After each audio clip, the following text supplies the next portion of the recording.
When you're asked to be a top performer, a top caregiver, a top peacekeeper, like the math stops working.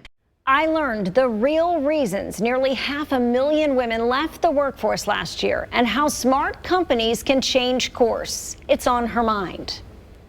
It's about control and conformity and unconscious bias. Women are leaving the workforce in huge numbers, and leadership expert Selena Rezvani says it has nothing to do with ambition and everything to do with impossible expectations. It's not a question of, what women can handle. It's actually that women are handling too much.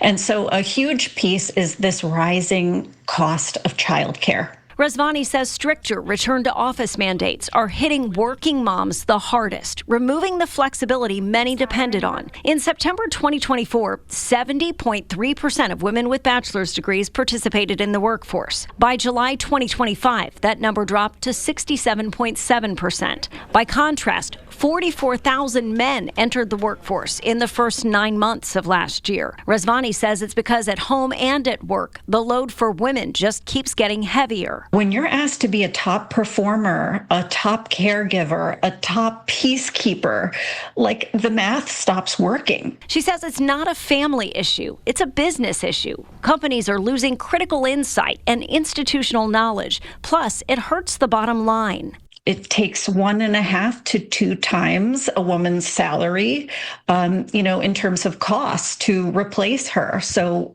that's going to hit companies pretty hard. You give up a lot of performance gains in terms of problem solving, innovation on your teams when you lose women, because we know from research, gender balanced teams outperform homogeneous ones. So what can companies do to stop losing women? Rezvani says we need modern human leadership. She says workloads must be realistic, career paths must be flexible, and leaders need to model boundaries to prevent overwork. It's such a powerful message that benefits women and everyone, when leaders are willing to say no to excessive work, to negotiate more reasonable deadlines, when they take vacation to actually really unplug and not be checking in. Rezvani believes the companies that will thrive in 2026 are the ones that embrace trust, flexibility, and the full humanity of their employees. The smartest leaders in this are going to see this not as a lifestyle choice,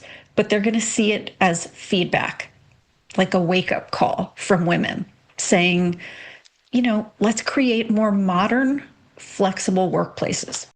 Selena Rezvani's newest book, Quick Leadership, is on the USA Today bestseller list. You can find it in bookstores and on Amazon. You can also follow her on social media. We've got links to her pages in this story on fox23.com. What's on your mind? Email onhermind@fox23.com.